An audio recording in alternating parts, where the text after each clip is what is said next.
So good afternoon. We're going to go ahead and get started. It's a great turnout.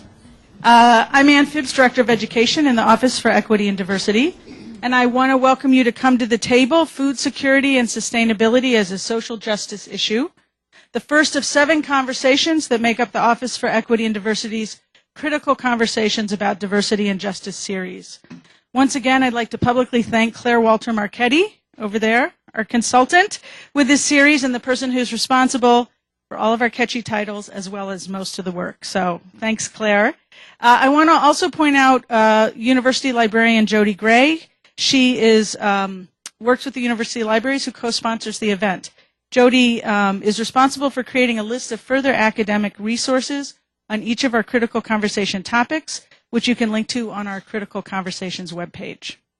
This is our 3rd year of offering these conversations, and we're excited to continue offering live streaming so that you can watch via the website in real time or at a later date, since they'll all be archived on our webpage. And we've also added an opportunity for you to provide feedback on the series. If you signed in, we will email a link to an online evaluation, or you may access that link on the Critical Conversations webpage. And as with all conversations, we'll start with some discussion among our panelists and moderator, and then we'll move out to a Q&A with the audience. So for today's conversation, I'm excited to introduce my colleague, Dr. Laura Bloomberg, who will be serving as moderator. Challenges like food security and sustainability require smart, experienced, visionary leaders. Let me share with you how Laura fits that bill. Laura Bloomberg is the Associate Dean and member of the graduate faculty at the Humphrey School of Public Affairs, where she teaches courses on leadership, management, and program evaluation. Laura previously served as Executive Director of the Center for Integrative Leadership, a joint initiative with the Carlson School of Management and the Humphrey School. Prior to joining the Humphrey School in 2007, she was a school district administrator and principal of a K-12 urban magnet school. From 1990 to 96, Laura was an instructor, researcher, and academic administrator in the College of Education here at the U of M.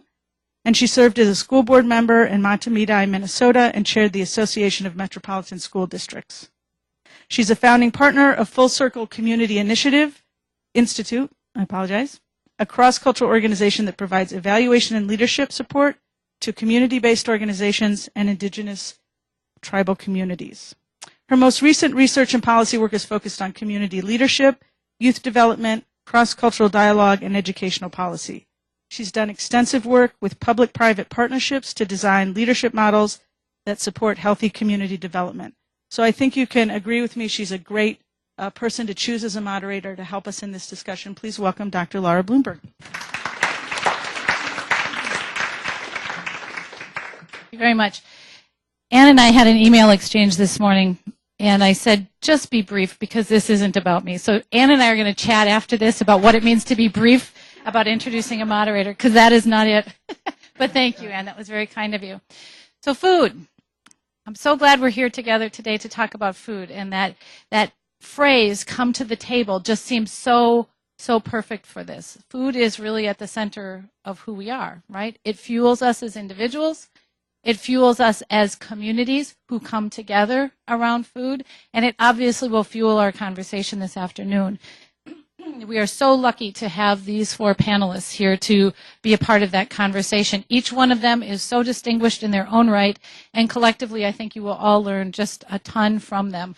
I'm having this moment, some of you have had, I'm sure all of us have had this experience, where you're feeling different parts of your life converge at the same time, because I know some of these folks from very different parts of my life, and it's just kind of amazing to see them all here together on the panel.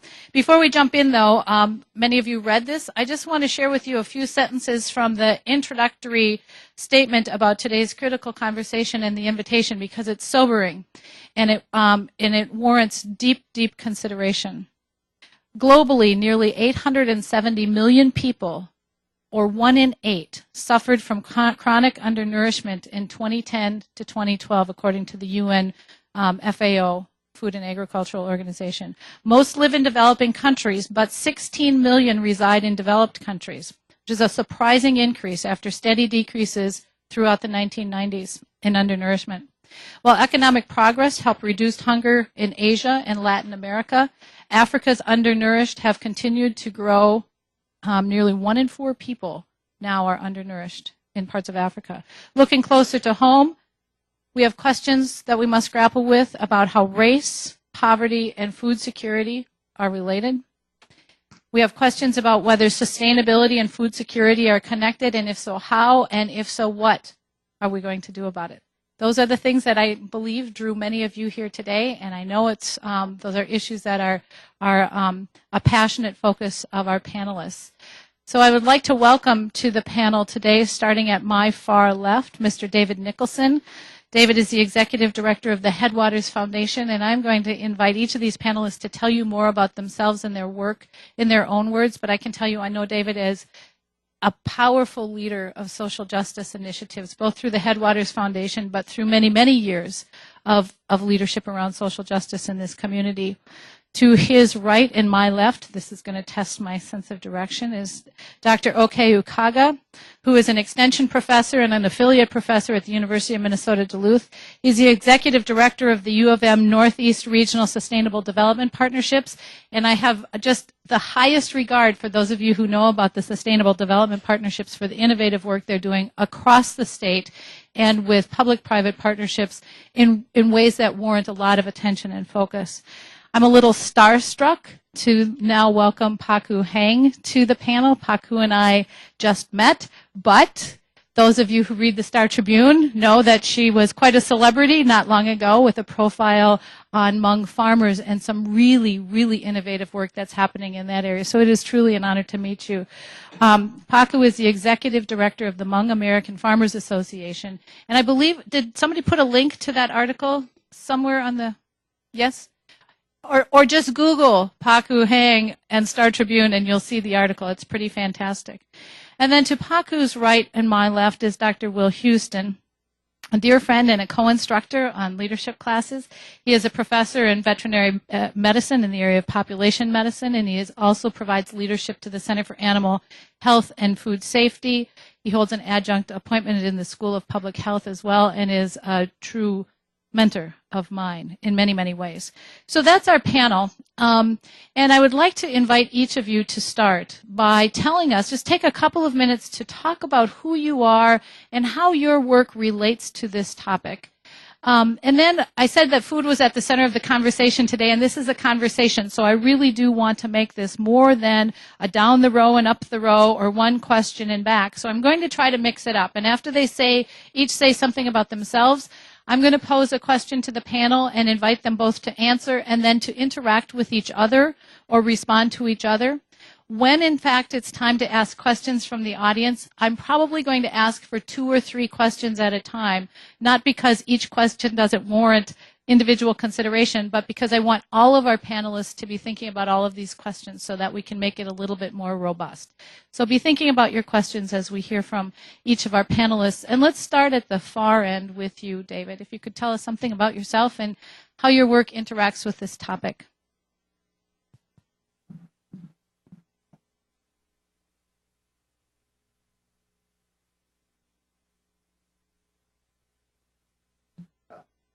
Try a different way. No, there's a lot of on buttons. It's like a remote. I'm up here having that remote moment. Okay. Okay, there we go. Can you hear me? Okay. Can you hear me now? Okay. Okay.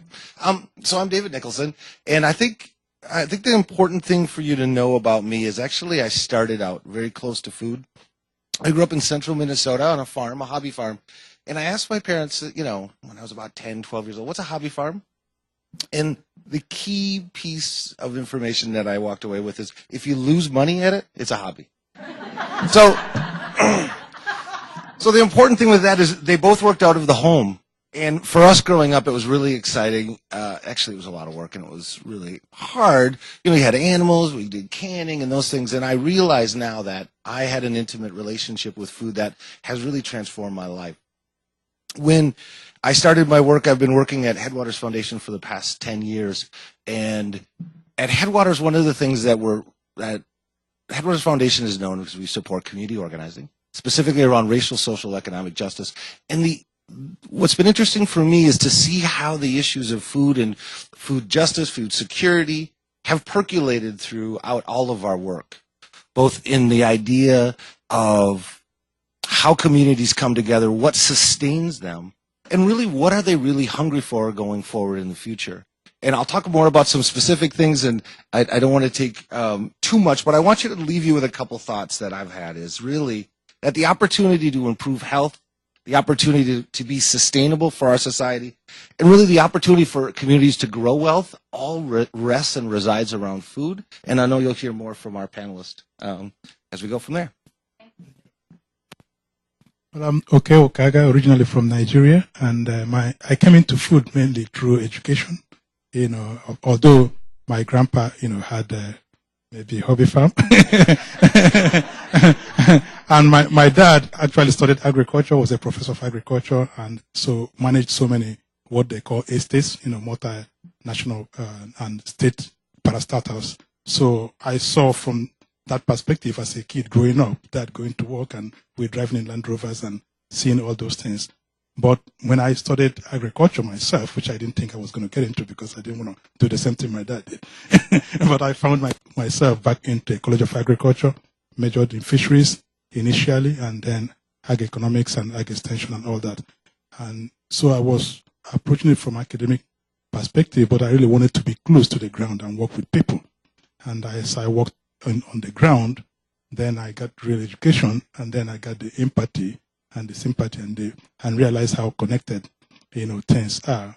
And obviously, when I ended up doing my postdoc in international and sustainable development, when you do sustainable development, everything is connected, and which is what I've been doing now since 20-something years after my postdoc, or whatever. I've been in this area where you look at the whole thing as systems.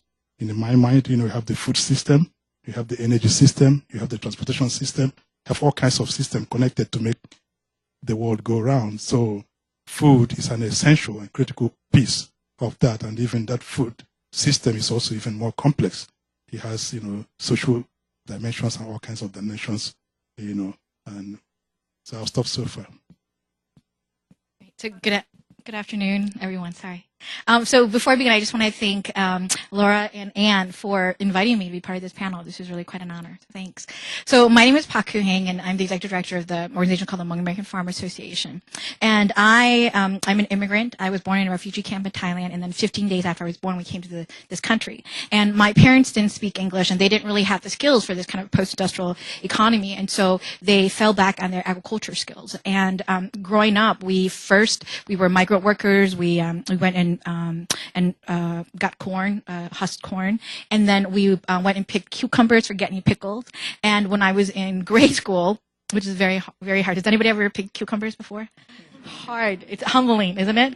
It is humbling. Yes. We used to joke in our family that the lottery was the way that we would get out of poverty, but because the lottery was so hard, we would have to get an education because we weren't going to farm. So what you need to know is that the smaller the cucumber, the higher the value. So those little gherkins out there are like gold. But you ever try picking gherkins out of a field? The big ones, those huge jobs, they're worth nothing. You can take the microphone away anytime you want. That's true. That is true. That is true. It's very, very humbling. And yeah. And that's why we studied so hard. There's 7 of us in our family, 7 kids, and that's why we studied so hard, because we were adamant that we weren't going to farm. And so it's a little ironic that after college I was an analyst for a social investment firm, and then I became a community organizer, and somehow I ended up back in farming. But I will say this, and then I'll hand it over. But I got back into farming because I had gotten a Bush Fellowship, and I wanted to look at some of the economic opportunities and challenges that we're facing among farmers because we've been farming all these years with all these people who are very dear to us, and I would ask them, "Oh, how are you doing this year?" Because every year we still go to the farmers market. My parents still grow. We are still there at the farmers market, and people would say, "Well, I'm not doing this." Is really right before like 2010, 2011. They would say, "Well, we're not actually doing as well as we were 2 or 3 years ago." And I thought, well, this is kind of strange because you would see that in the downturn in the economy, people were actually more interested in local foods and where did their food come from. But if Hmong folks who make up more than 60% of all the farmers, the local farmers market, if Hmong folks were at the forefront of the local foods movement weren't making money, what was going on? And so I wanted to examine that paradox. And so that was really the impetus for the creation of the Hmong American Farmers Association. And unlike David, we want to move farmers from a hobby farm to a livelihood that is sustainable. And we do that on really two models. The first one is that we're interested in systems change. And we really believe that, you can't just help one person at a time. That's not going to be systems change. You have to really bring people together and have people almost in a cohort model where there's a consciousness that, we share values and we share destiny. And in order to get that destiny, we have to work together. So we work in groups, we work in cohorts. We have a membership-based organization, so people join our organization. And then on top of that, if we're really talking about true sustainability, then income generation. So just enough money for that year, that's not sufficient for us. That you have to really think about wealth creation. You have to think about assets. You have to think about community wealth. You have to think about multi-generational wealth. So it's not good enough that we're just working with the parents or the grandparents. We have to work with the kids. And I'm not saying that kids have to be farmers, but I'm saying how the kids have to see their parents' business as also a family business. And wherever that launching pad is for the kids, you have to think holistically. And so those two values really anchored the framework for the Hmong American Farmers Association. And I could talk about that later on more, but that was really how I got back into food. Wow.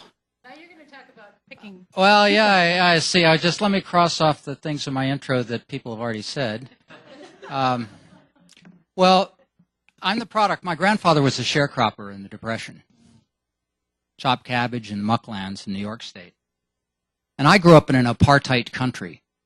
So I grew up in a small agricultural community. It was separated, whites and coloreds. There were the vestiges of slavery in terms of agriculture, quite strongly, and pervasive racism.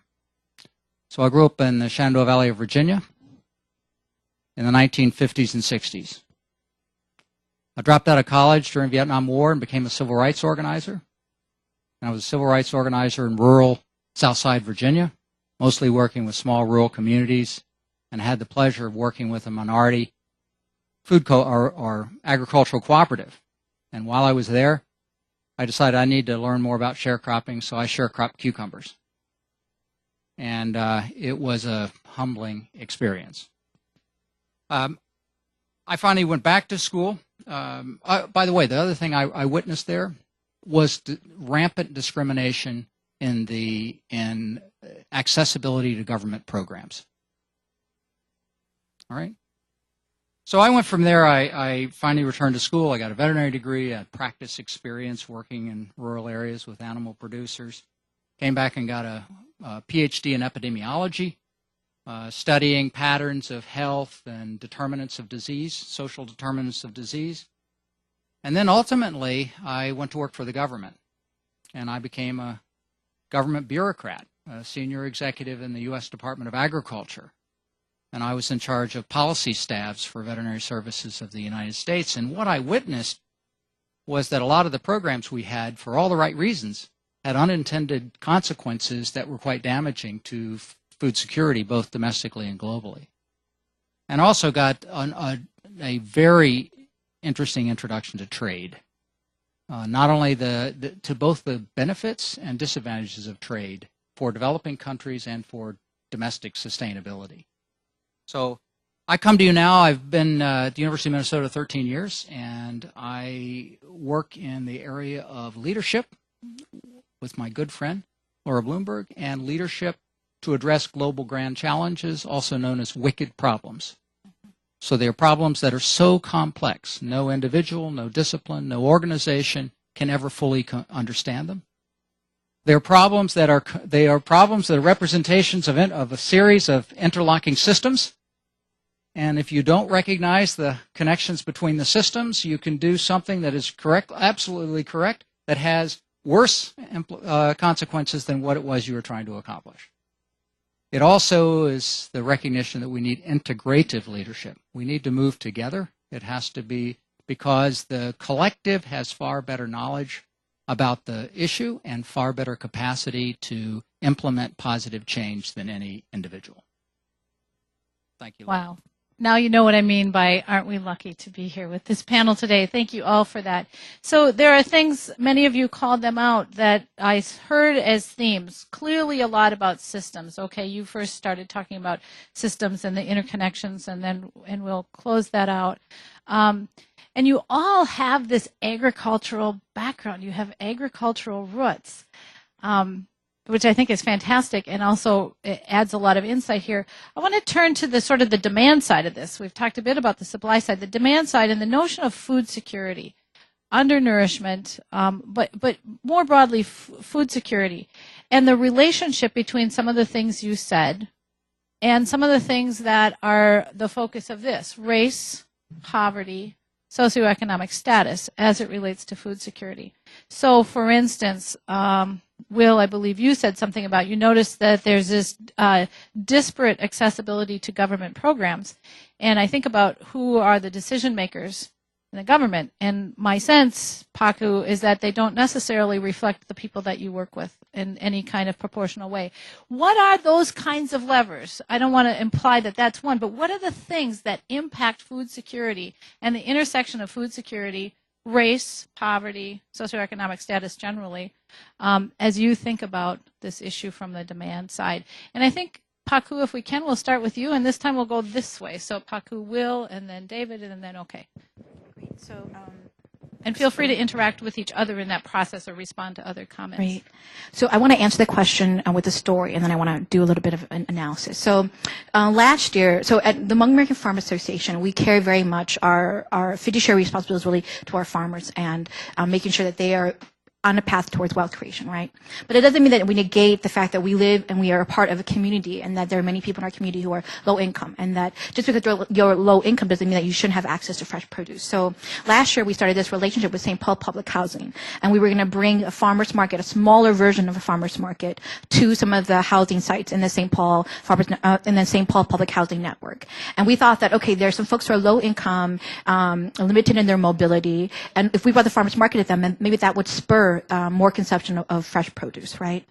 And we applied for the POS machines. These are the machines that you can use your EBT cards. We applied for the program so we would accept, our farmers would be able to accept vouchers. So we, from a farmer's perspective, we wanted to be as accessible as possible for folks who may be limited income. And even in that scenario, we were still getting folks who, first of all, we weren't getting a lot of folks purchasing local produce. And if they were purchasing local produce, it actually wasn't with the vouchers or the EBT, which was really interesting for me because there is an assumption that, oh, poor people, so from a consumer perspective, poor people don't access local food because the price is too high. And we were discovering that it was actually much more complicated than that. That sometimes price was very important, but not decidedly the most important. That sometimes people didn't have the infrastructure. So people may want to purchase food, but I don't have a stove, or I don't have the right place to cook it. Or if they would see the basil and it would be a yellow basil, like a cinnamon basil, they would say, well, what is that? Or it would be in June and they would say, well, when is my corn going to come in? And so I share that story to say that I feel like these issues are much more complicated than just accessing food. That the behavior dynamic at work. There's the fact that we are a society that's moved away from the farm. We have children who think that corn come from the frozen aisle of grocery stores. We don't eat. We don't actually eat. Our bodies are not in sync with the growing season. And so I think some of the things that are impacting consumption of local foods, there's a consumption of healthier food, is really more societal. There's what is that term in statics where like they all correlate with each other, they all kind of blend in with each other, so it's hard to tease it out. But I think from my discovery of our example last year was really that there were these behaviors, there were these societal dynamics, and that's harder to tease out. You know, I'd like to jump on that. So with our work, and it really dovetails really nicely, and then I may actually have one that goes right back to you, because I think it works in the story. But this issue, and really why I talked about growing up canning and cooking with whole foods is something that I took for granted. But it's something that is so, it's really a gift that my parents gave me. So one of the groups that we're working with right now is Appetite for Change, in North Minneapolis. And I know you've worked with them as well. And again, it's a similar sort of thing. So North Minneapolis, about 3 miles from here. And the funny thing is, when I talk about North Minneapolis, I know more people that have gone to other countries to help people for food security than have gone 3 miles north of here.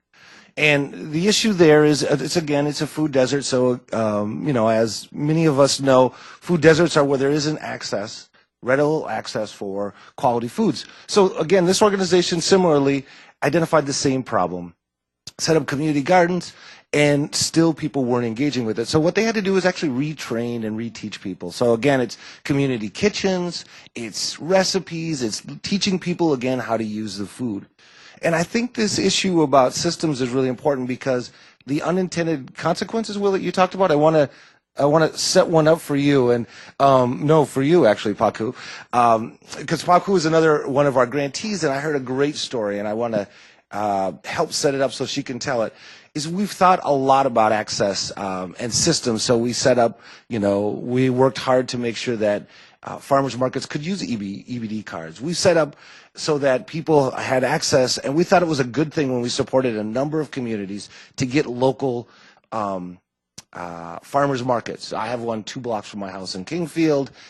And one of the things I heard at the last site visit when I was visiting Paku's group is the unintended consequence for farmers on that. And I think it's really important because one of the learnings from the justice lens that I've learned is you have to listen to people all the way through this system. And you have to listen really to how it's impacting them, and they have unique solutions. So I don't want to monopolize it but I think there's a nice piece to this. David, I want to thank you for that. You're absolutely right. So I think it was 2 years ago, there was a movement in Minneapolis to loosen the farmers market law so that farmers markets could be set up more easily. And very good intentions because they wanted, again, to have folks in all neighborhoods have access to local foods. But what started happening is that everybody wanted a farmers market. So all the neighborhood churches, everybody started a farmers market. And in the past, my farmers, folks like ours, we used to go to one farmers market and there was 100 people who would go to those farmers markets. And that was fantastic. And you can make a good living just on going to 1 or 2 farmers markets. But now suddenly there are 5 farmers markets. And we haven't grown the number of people coming to the farmers market. So there are less people coming to the farmers market. And farmers who are doing this for their livelihood, they actually now have to purchase another van, get another family member to go to another farmers market just to make enough money they used to make at just one farmers market, right? And so we actually had a saturation of farmers markets. And farmers that were actually doing this as a livelihood, they couldn't sustain themselves, so they were dropping out. And then on top of that, because running a farmer's market is hard, you would have mostly immigrant farmers who were getting kind of lured is not the right word, but they were getting persuaded to sell at the farmer's market. And they would work really hard and go to the farmer's market and make only $50 a day. And so for me, both things are unacceptable. And you're absolutely right. Good intentions, good people, but not well thought out. Thanks. Let's go to Will and then to OK. So I want to build off your issue of culture, and an interesting one that in my life and experience. The food choices available in countries are driven largely by the largest constituency of consumers. All right? It's not good or bad, it's just the way it is. And what happens then is over time you have less access to things that may be a more important part of the diet of some different groups, right? So as an example, in the United States, we're such a rich country and so have so much food as a country, we actually also waste more food than any other country in the world, including we eat less of every animal than any other country in the world. So when I was a civil rights organizer in Southern Virginia, if I was invited to a family's home for dinner and a really special dinner was chitlins. But largely in the United States, chitlins is not available. Chitlins is the intestine of the pig. When I work in Thailand, and I do a lot of work in Thailand now, in cultures that grow up with live markets for the animal side, they want to buy the animal, they want to examine the animal while it's alive, and they want the choice of either taking it home and butchering the animal themselves or having it sacrificed there. And because, interesting deal, we said, well, you know, this has all kinds of problems, for crying out loud, and we here in the Western world think that these are dangerous for passing avian influenza and all kind of problems, right? So you ought to go buy your chicken from a grocery store. And one of the responses we get is, if I go buy chicken in a cellophane package, I know nothing about that chicken. And in my country, if you go to Vietnam, you know what the sale chickens are at the markets? They're the ones that died on the farm. That's the cheapest ones, right? So it's an interesting thing. We're taking a lot of the cultures as we have this wonderful diversity of immigrant populations and all the cultures come together. What happens is sometimes we lose some of the special parts, and inadvertently, again, we create a real, I think it's a part of the social justice part, because we fail to appreciate and validate a culture. In fact, I would say many of my Vietnamese and Thai colleagues have greater respect for the food and the source of their food than the average American. I could take you to a live market in St. Paul, and I could show you people that actually give a blessing to the chicken before they slaughter it and take it home. Thank you for sacrificing your life for me. I don't know any American that does. I mean, I don't know any person in the majority culture that does that. Thanks, Will. As we pass it down to OK, I just want to quickly paraphrase. So we've heard about, when we look at this interaction, we've heard about culture, we've heard about education, the implications of culture, the implications of education, and we've also heard about, and something that I encourage the audience to think about as you think about formulating your questions, I guess what I would consider the unintended consequences of good intentions, like the proliferation of farmers market and the unintended consequences of that. Okay.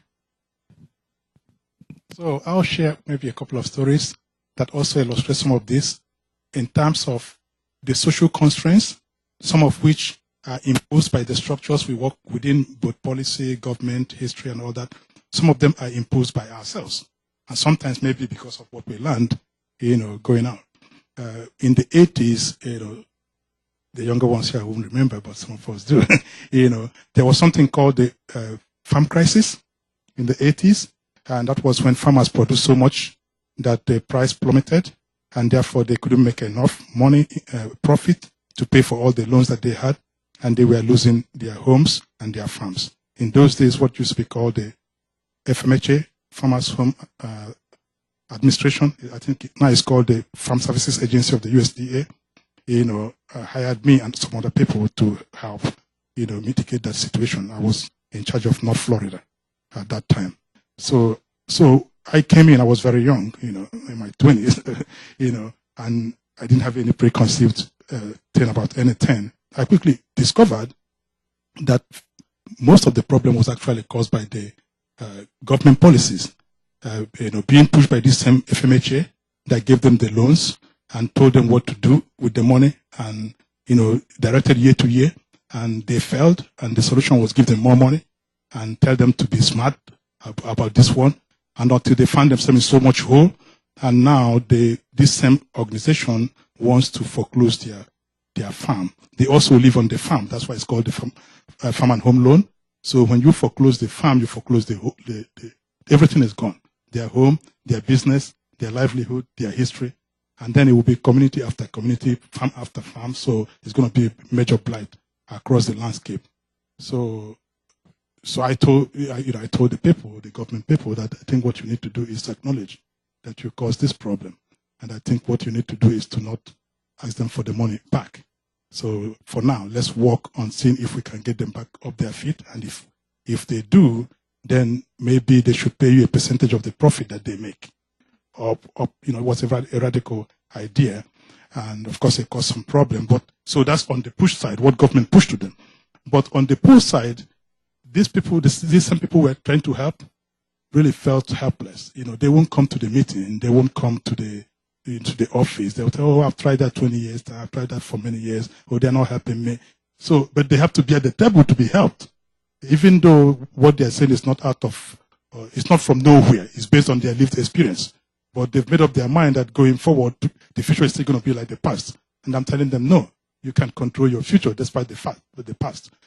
So some of these constraints, we did end up working some of those out, but it took some. I don't know if I would be able to do it right now, because I too have acquired some, have been conditioned by being in the system for a while, so I can tell myself no when some ideas come to me. But in those days, I had nothing telling me no. I think that's called wisdom, or maybe that's just called age. I'm not sure. Well, I have a lot more questions, and I will save some of those in the interest of turning to the audience and seeing what questions you might have for our panelists. Some of these questions might be questions you want a number of people to respond to. Others may be specific for a particular individual. And we will have the microphone coming because we're airing this online, so even though we might hear each other in the room, we want to make sure that this is picked up for our online audience. So questions that any of you might have at this point? Over here, we're gonna hear a couple of them, okay? And then I'm gonna invite the panelists to really think about the questions that are posed, and we'll hear 2 or 3, and then we'll go for it. Okay. I have 2 questions. One, I think you talked about policy. I think when I first came to this country, it was amazing to me to see in the shelves this neon orange things called food. I don't know, maybe they're called Cheeto, I don't know what they're called, something like that. And I was always amazed because I was like, my God, this is the richest country in the world, and that looks like plastic. So I want to know why is that Pop-Tarts? allowed? Huh? You mean Pop-Tarts? No, that orange, that neon orange, yeah. Any number of things. Yeah, it's, that it just looks like not the color of food, right? I'm wondering why does the richest country in the world allow its citizens to consume something that looks like plastic? And the second question I have friends who will talk about, how they will get together for their, doing something for their church, and they feel very good about it, how they package this food and send it out to, third world countries. And sometimes I get really worried because I'm just like, you wouldn't feed that to your kids though, that prepackaged thing. And I want to know how to say, yes, hunger, I understand hunger is an issue, but please don't, maybe there are other ways people are doing that work in those countries. I would love to know a very non-angry way of saying that. I really seek the help of I really seek your help. Thank you. I'm thinking we maybe need to take just that one first, because that's a pretty big one. We might lose it in it. So I'm switching gears. We're going to turn to anybody here who would like to respond to that first. So there's a 2-part of it. How do we eat that here and call it food? And then why do we actually ship this to other parts of the world? Does anybody want to take that question?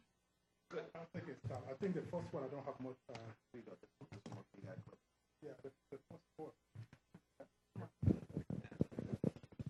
Hello? Okay.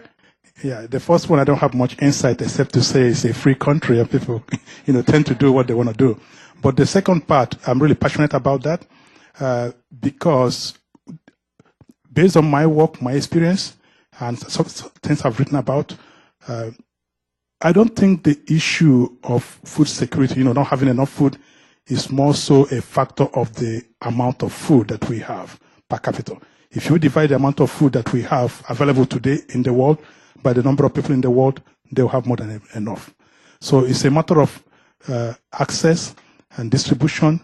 And in fact, even in a country, take one country in Africa or Asia or Europe or wherever you think there's starvation, maybe 10 miles from there, there's abundance. And you have people, 50% of the food rotting at the farm gate, and all that. So, and when we think there's a disaster somewhere, and we rush to packet things, we clog the system, we clog the logistics. It makes us feel good. It's done out of moral imperative. It's a good thing to do. But probably a better thing to do is to enhance the social, structural, and technical capacity in the country to meet the need right now and to prepare to meet the need long term going forward. And that's something a lot of people don't know. And the people who do know, in government bureaucracies, actually are not sharing it widely, And in fact, we do, actually in the US, we do dump a lot of food. We have our supply. Every year we dump 1/5 of that, and the year we dump 1/5. A lot of people do not know how much food that we actually dump into the ocean, because we have to have some strategic supply, just in case something happens. And that supply doesn't last forever. So every year we dump some and replace and dump and replace. So there are so many things going on that, this little tokenism really helps with the church and the people, but it doesn't really solve the problem. Who wants to take the first part of that question? Paco, and then we'll You want to do the first question? Is that okay? And then, Sure, go for it. two of you, and then we'll go to the. So I think that to get to answer your question, we have an election coming up. And I think the reason why we have what you just described is because we have legislators or Congress people. There is a reason why real food, raw food, is more expensive than processed food. Right? We have tons and tons of subsidies that are given. And in fact, the Union of Concerned Scientists, they have this great infograph that talks about, how much government subsidy goes to corn and soybean or commodity crops, and how much of it actually goes to vegetable growers or, real food growers. And it's amazing. It's startling. And I think that unraveling that begins to answer why we have plastic food and why the richest country is eating processed food and not real food. I also think that you have to think about how the actual food security, right, community food security, that term and the whole local foods movement came out of policies that began after the Great Depression, when the government was looking at all the surplus in the farms, and they were saying, what do we do with all the surplus that's fueling the depression or the low prices, and we have urban poverty in the cities, so what should we do? And they were basically they were trying to support farmers by getting the food from rural communities into the urban communities. And as that evolved, and then you saw in the 50s and 60s, they somehow discovered poverty and malnutrition in the United States, right? They had all those hunger tours in the South. And they said, okay, we have to have programs and to feed people. And community groups like the Black Panthers, community-based organizations were saying, okay, well, if we're going to really feed people, let's have these breakfast programs and talk about agency and power. And the government was saying, no, we don't want that. So when we began to label them as terrorists, and then we had the 80s where we had welfare reform, and we were taking, people off of food stamps. So all the government vehicles that would have allowed people to get healthy food, we were cutting those. We were using them to actually say, okay, now we're going to actually spur our economy. So much of this is about government policies that has landed us to where we are. And I think that's really where the answer and the solution is. Thanks. Will. I think that's an excellent perspective, and I'm going to give a slightly different one. So we benefit we benefit from having a variety of perspectives. So it's a complementary perspective. Let me start by talking about the surpluses we have now. A large amount of those, I agree wholeheartedly, grew out of the Great Depression, because we had a president that said, never again shall people in the United States starve. Never again shall we have bread lines like we saw in New York. Never again shall we have 25% plus of Americans out of work. And he coined some phrases like a chicken in every pot. So most of you probably wouldn't know, but historically, prior to the Great Depression, the only time you had chicken is when the laying chicken finished laying and got, ended its life. So the chicken that you had to cook at home were roasting chickens that were big and tough. And they developed the whole broiler industry, from which we benefit so incredibly at this cheapest protein we can buy, in order to get a chicken in every pot accessible to every American. So I think it's a great, in each of these things, I don't believe in my work. I've worked in communities, I've worked for farmer co-ops, I've worked for the government, I've worked for the private sector. I never have found any individuals that come to work to say, today I'm going to destroy social justice. I don't think the people are evil. I think there are a whole lot of very dedicated people doing the best they can with what is always going to be a limited perspective. And we add to that because we are a nation seeking quick answers. we elect politicians that say, I'm going to solve poverty next year. I don't want to burst your bubble. But the simpler the solution proposed by politicians, the less in touch they are with the issue. So we are perpetuating part of it.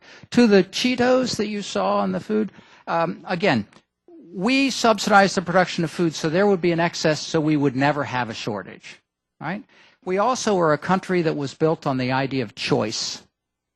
So the history of the United States, which started as a colony, as a British colony, part British, Spanish colony, and a French colony in one part, and a little Russian colony.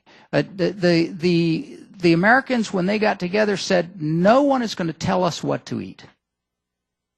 We want to have choice. We also said, we're going to have a market-driven economy. And that's one of the reasons we have the largest economy in the world. Well, what's that do? That means marketing is a big part of it. And that means if kids eat more yellow, puffy things, the food industry is going to respond to make more yellow, puffy things. So again, it's a consequence, I think, of a whole variety of things.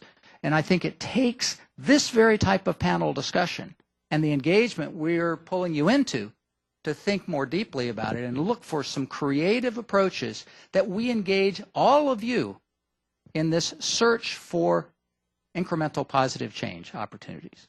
So it's in fact a grand challenge. More questions. Anne's going to come around with the microphone, so maybe we can go over here first, and then we'll go back to this side. Where was a hand over here? I want to make sure that I'm not leaning this way, and then we'll go to Harry's question. Was there a hand up over here? Okay, how about to Harry right here? Right, the hat. Are you Harry? Harry, sorry. His name really is Harry.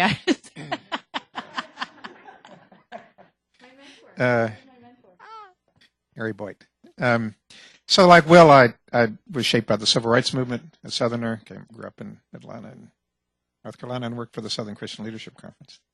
So the question I have is about politics. Now, partly, Paku, it's the policy question is one piece of politics, but there's a much deeper understanding of politics that I learned, the kind of politics that Charles Payne talks about, and I've got the light of freedom, the developmental or empowering politics that came out of the movement. So there, it's a different angle of vision than our world today, where things are simplified and scripted and Manichaean. And the politics taught disciplining of anger, intentionality, constructive, how do you win over the middle? I mean, that was Bayard Rustin's great mantra. How do you win? Most Americans are not on our side. How do we win them? It also was about reaching mainstream European American communities. I mean, King assigned me to organize white working class people who were like the families I came from who had disowned my family. So, that takes a lot of disciplining of anger, but also relearning and reintegrating. So my question is, how can the important work around food that you all are doing be a seedbed or a school for teaching a different kind of politics that's more infused with a sense of irony and complexity and the ability to engage people we really don't like? So this is not good intentions and humanitarian impulses. This is actually dealing with difficult, tough, challenging, uncomfortable environments in a serious way that's attentive to power and change and a more just and fulfilling society for everyone. I mean, that was also Bayard Rustin's point. Thank you. So now we've had some conversation about policy. Harry Boyd is leading us into questions of politics, and I wonder if anybody has a companion question to that before we turn to the, so let's get a couple going here, and then we can turn to the panel. The Cheeto example brought to mind for me the effort of the former administration in New York to eliminate supersized drinks and the failure of that in the court system. And what I'd like to ask as a question, because Cheetos and supersized drinks often go together, is... And what's wrong with that? Nothing. It's wonderful. Is since the top-down approach in government didn't work in that instance, and it seems to me from what you've said that there are a lot of systems involved in making that change, including, if appropriate, education on nutrition and people not exercising their choice to consume great quantities of sugared drinks.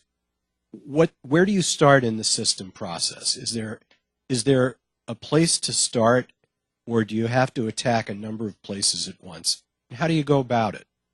Wow. So we have policy, we have politics, we have questions about a different kind of politics. We have this issue of market-driven, and we have choice. And let me just point out that in what we've heard from these comments and the panelists already, we have choice in what we eat. We also have choices about who we elect and how we act as political policy people in the world, to Paku's point. So, Paku, are you telling me you want to respond to that first? And then where will we go next? Okay, then to David. And then Will and okay, you can arm wrestle about who's after that. So Great questions, by the way, folks. Yeah, really good questions. And I want to respond a little bit to what Harry's question is. And I will tell you that if my job was only about growing my membership or only growing more economic opportunity for my farmers, it would be great. But I probably wouldn't stay at it, right? This job is the hardest job, but this job is the hardest thing because exactly what Harry is saying.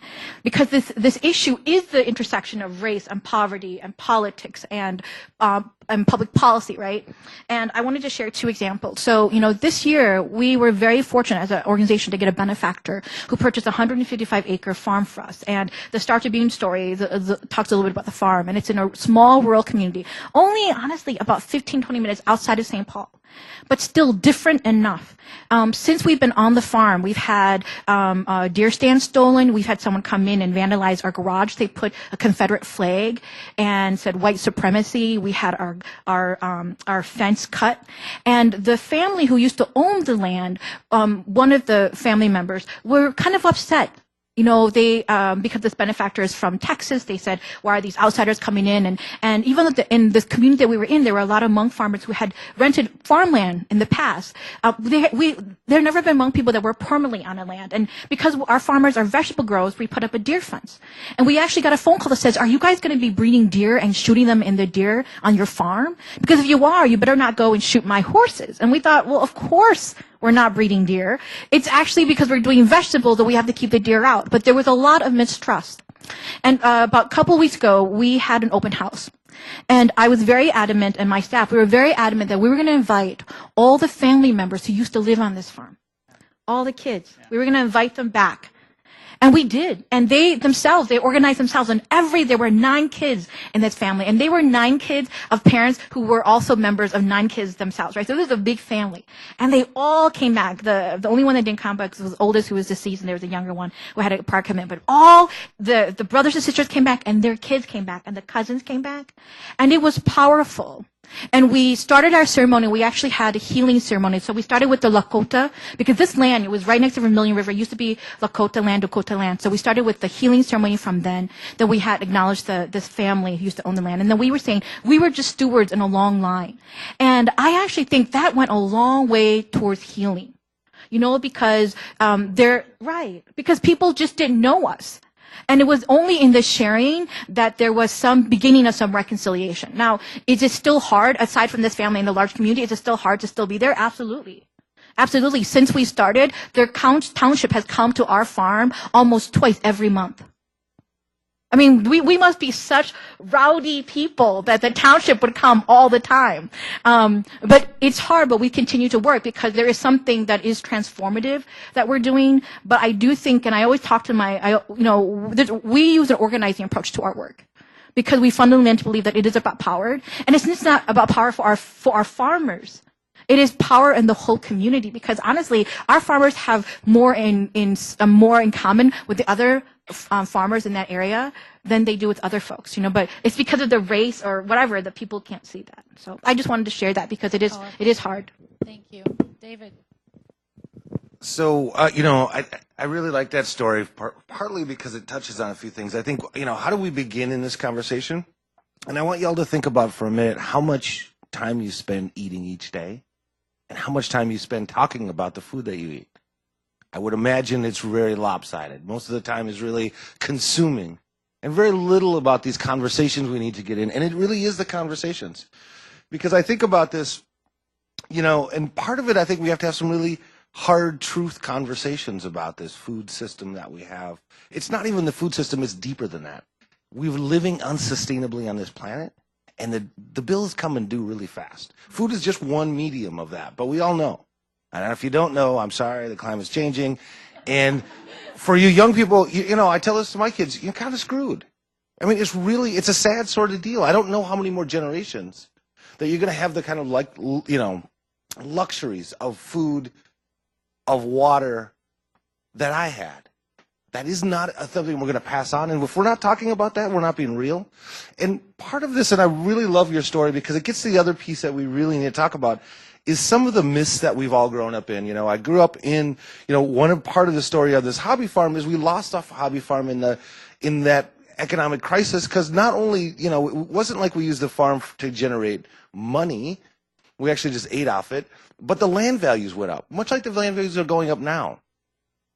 And the point is people weren't talking about them. And my family felt this deep shame losing it. And in hindsight, it's like, dude, this is just the policies that were set up. You're not actually, you could never win at this. You could never win where the real values, just like it is now, just like it is for you students, the real value of your economic worth is diminishing over the last 20 years. That's a reality. I don't know how to make that up, but we got to have these conversations. This myth of individualism, that's one of the core of this, that we really need to be in conversation, in a community conversation around. Until we do, we'll still be eating Cheetos. And I mean, I came to this too from the point of view of, you know, life expectancy about health and wealth. That's the big thing for me. The interrelationship between, you know, I kind of was doing a lot of studying on why is it, and these are some sobering factors, why is it that if you look at the net wealth of women, just take women of color and white women, this is a really simple example, they use net wealth, 35-year-old women, $40,000 for a white woman and about $200 for an African-American woman. And part of this has to do with this food issue because my life expectancy and your life expectancy as a white woman is 20 years difference. That 20 years combined generationally is the kind of resources that allow for people to pass on wealth. Those things, these are all deeply connected. You know, again, we talk about these systems and how they're connected, but this is your life and your livelihood and your children's if you have them, and if you don't, you know, these are, I'm ranting, so I'll stop now. Okay, well, you have the microphone there, and you think about the work you're doing with regional sustainable development partnerships. How do you think about this question of a different type of politics or a different way of engaging in policy and the impacts it has here? Well, one of the things I did when I first came here from Colorado in 1999 February is what used to be, I think, Farmers SFA, Sustainable Farmers Association. At the time, they were having a crisis of their own. They didn't know whether to move forward or not to move forward and what to do, whether to disband and what, you know, they've tackled some issues, but they didn't know what else to do. So we engaged them to ask them the bigger question, what's your vision? If you had control, if you were God or whatever, what would you envision a sustainable future? What would you like it to be like? So once they were able to envision there, this is where you want to go, this is where we are, how do we get there from here? And then it turned out that basically the most important thing they needed was marketing. Because was market? Yeah, how to market what they were producing. They are individual farmers. They do a good job producing. They don't do a good job marketing. They don't do a good job pricing. You know, they can produce and they're kind of shy and they're independent. That's why they went into farming. They don't want to talk to people. So, but to market, you have to talk to people. You know, so anyway, we found a way around that and they needed somebody to help coordinate and all that. Fast forward about 2 or 3 years, we had the opposite problem, which is now they have so much demand, but they can't meet the demand. So what do we do now? So we said that's another objective. So we're going to grow farmers. You know, so finding people who are retiring, want to try something else, finding young people who want to farm, who want to test, but we need mentors to help them. We need land. Land is very expensive. You know, all kinds of things. So that's at least one experience from the regional partnership. But if I go back to the conversation we're having, especially, Harry's question, which is just very central to all these conversations, if you ask an economist, what do? They will tell you that human beings are rational. And by rational, they mean if they can buy a Cadillac for $1, they pay $1 to buy a Cadillac. So they want to get the best they can for the least amount of money. In other words, they are self-interested. If you ask a political scientist to describe people, they'll basically tell you that people are there for common good. So we should expect our President Obama, to be working completely for the U.S. and has no self-interest. We should expect George W. Bush to be doing the same. But this is the same guy when he wants to buy a house, he wants to be rational in the economic sense. So then there's a new field called public choice that tells you to recognize that people are both political animals, economic animals, and all kinds of animals, religious animals. So what you need to do is to figure out how you can align their private interest with public interest.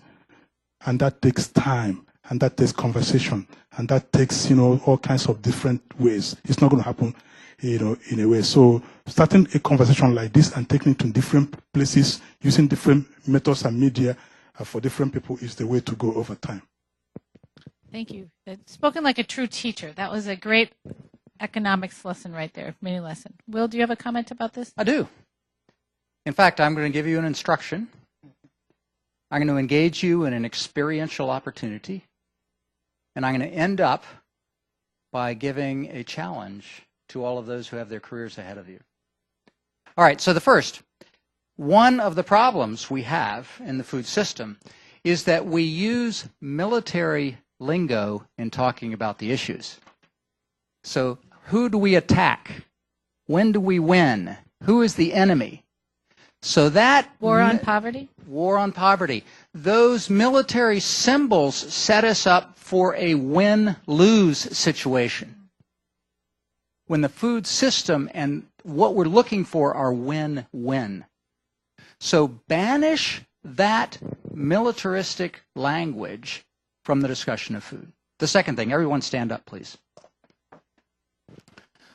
I'm going to give you four, maybe five, quick questions. If your answer is yes, stay standing. If your answer to no for the first question is sit down. Okay? How many of you have been to a grocery store? Stay standing if your answer is yes. That's good. How many of you have been to a fast food restaurant? Okay, that's good. How many of you have been to a farm? If the answer is no, sit down. Good.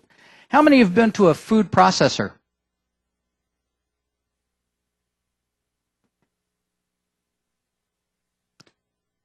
How many of you have a personal relationship with a government official that's involved in food policy?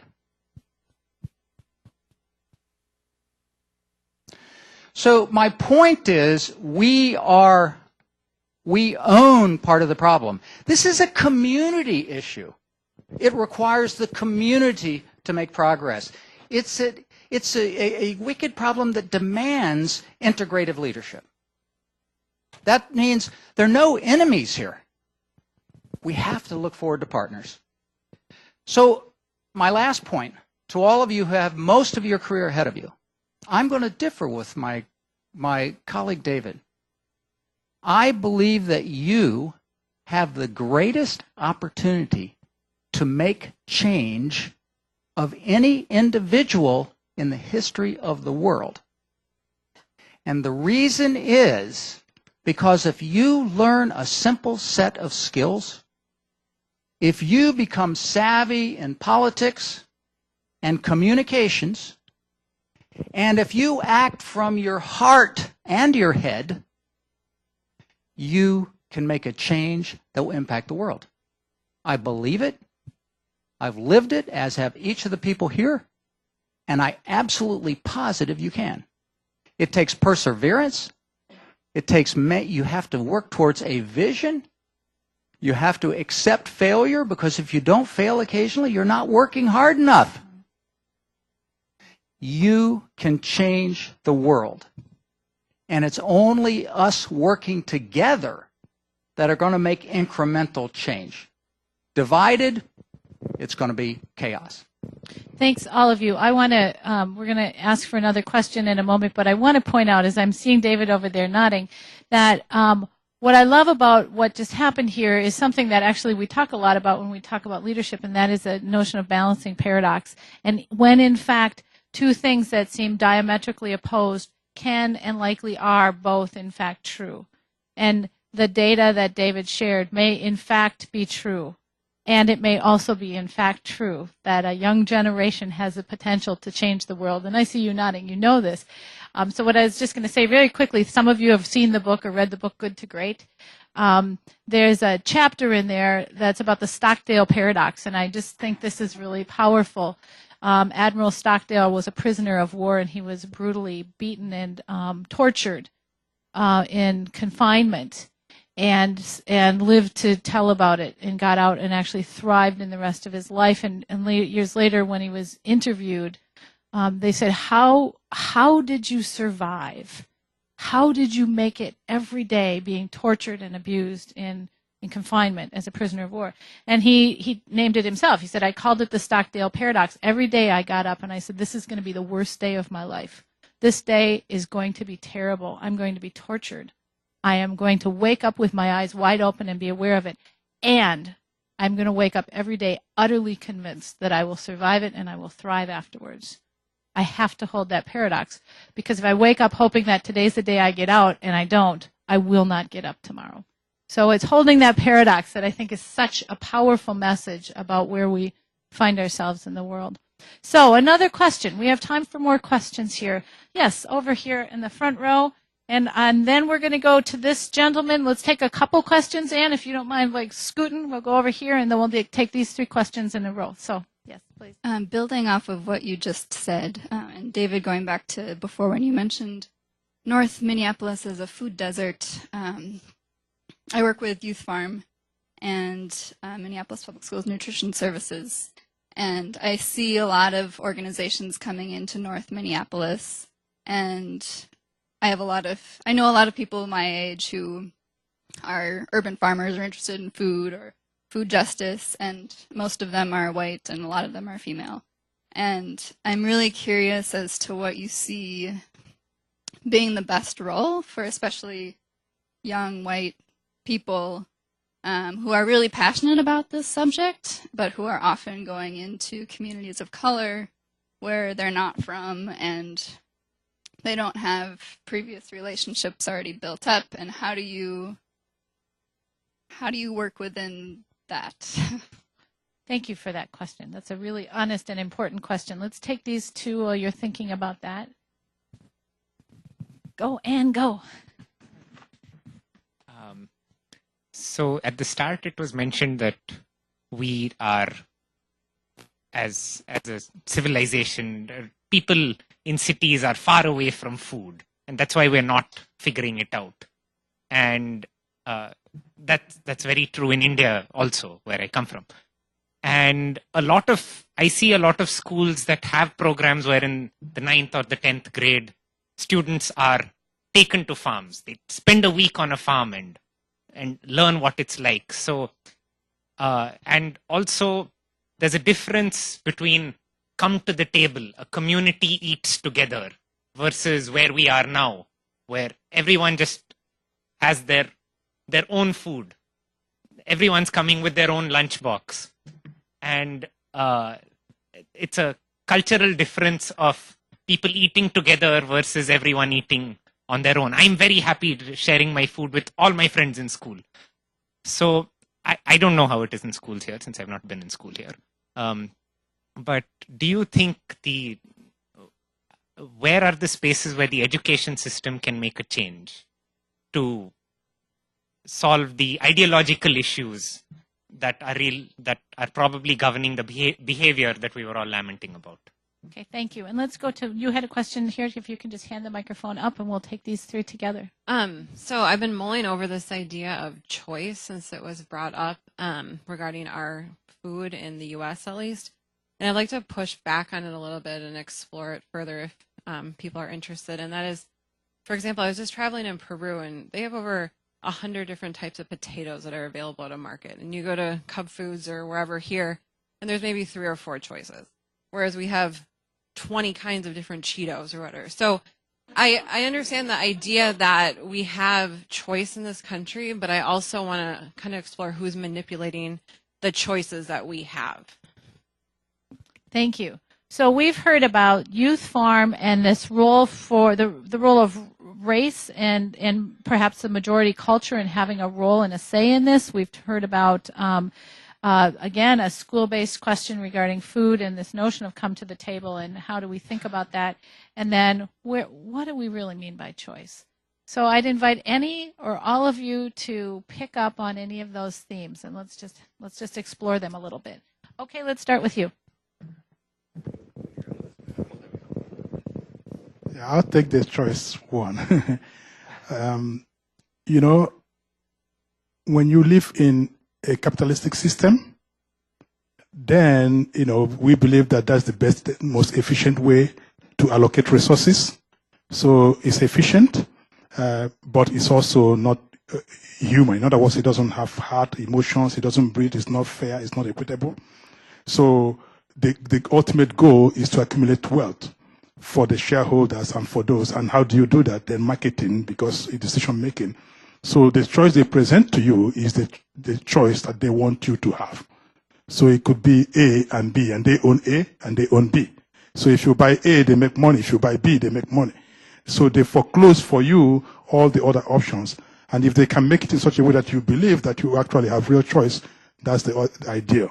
You know, but it's for you to sensitize yourself, going back to conceptualization, it's for you to actually understand the world beyond what is apparent. And if you do, then to organize and to share that. And the more information you have, the better. So that's it's not any different from like elections, where we go and vote every year, or every 4 years, every 5 years, depending on, But then we did not decide who is on the ticket or on the ballot. The parties did that for us. So once it gets down to the wire, we go and vote. We have choice, but only limited to what was presented. So if you want to change that, you go down in the organizing and see if you can make some other candidate rise up other than what you have. Thank you. Thank you very much. So, I really want to respond. I think it's a really great question. It's really heartfelt, and it was a very vulnerable question. It's one probably many people in this room have of like, we live in a place of privilege, and we see other people that have less, and how do we support them? I mean, that's a real question, and it's one that we should really be engaged in. The way I think about this a lot, just sort of context, so, we're a statewide foundation, but by bylaws, we've put into our bylaws of our organization that for our board of directors and most of the work that we support is really led by communities of color. Very specifically within our organization, 2/3 of our board is people of color, women, and LGBT people who have been disenfranchised from philanthropy. So we've been talking a lot and thinking a lot about this ally thing. And I think one thing that I would say that is really, really important that I kind of, and it's funny we're using this metaphor of a table, the way I think about it is for people who come and want to be in decision-making roles, I kind of say, well, your ticket to get on the bus of decision-making is for you've done your work on your own privilege and power, to be able to talk about it. So I actually have meetings with my board members and say, what is your privilege? Tell me what that is. And how do you use that privilege? Because you got to be accountable for that. If we talk about choice, we have to have this responsibility and accountability questions. So that's one sort of piece, is that when you've done that work, it will be a lot easier for you to think about approaching other people, because you'll actually be really clear with, you know what, this is what I have. I have the freedom of having choice. I have the ability to give part of my time to help this community. That's a huge privilege that maybe they don't have. And I can't go in there with the sense of judgment of, well, why don't people come to my gardening workshop when they're working 2 or 3 jobs just to pay the bills? You know what I mean? It takes the judgment out of it. I think the other piece, too, that I really encourage people is to think about starting with yourself and your community and allowing other people to start with theirs and their community, partly because you recognize how difficult this work is, or how important and how vital this work of organizing is, of bringing people together. And also you can recognize the support for them to be able to say, like, okay, I see that you're going to be bringing your community together. What do you need from me? This is what I struggled with when I was bringing my community together, you know, and then you can talk about it. So it won't, this idea of doing for others, this idea of charity it's really ingrained in our ethos, in our culture. It really is. And I think we have to take a step back. And I think we have to do this if we think about these issues globally, because we live in the land where, you know, it's incredible opportunities right out this window. I mean, we live in a place like where this is how I talk to my kids. Okay, my kids are teenagers, and I help them to understand this is kind of like we're pharaohs in Egypt. Because people in the United States are living with so much privilege. That's how we got to understand our lives. And we think in context to other people, and particularly worldwide. So really understanding and dealing with our privilege. And then I'll stop. Thank you. Thank you. Where do we go next? Will? I'm thrilled with the poignancy of these questions. And you know, there's a saying that says, good judgment comes from experience, and experience comes from bad judgment. I was dropped out of college, idealistic, pacifist, going to save the world, conscience objector. Some of you will know what that means. Went to work as a civil rights organizer, showed up on the first day on the job, worked for a black lawyer, an amazing man, and the first thing he said to me is, "White boy, these are not your problems." White boy, these are not your problems, to David's point. I had no idea what he meant. And what he taught me over the subsequent 3.5 years were community organizing techniques a la Saul Alinsky. What he taught me is that I can facilitate, I can catalyze more change through facilitation than I can through sharing my ideas.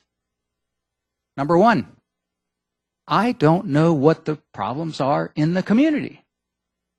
Number two, I don't know what are the priorities in the community. Number three, I don't know what resources the community has. So I learned that one of the biggest lessons I learned, I had one of my first major lessons in listening.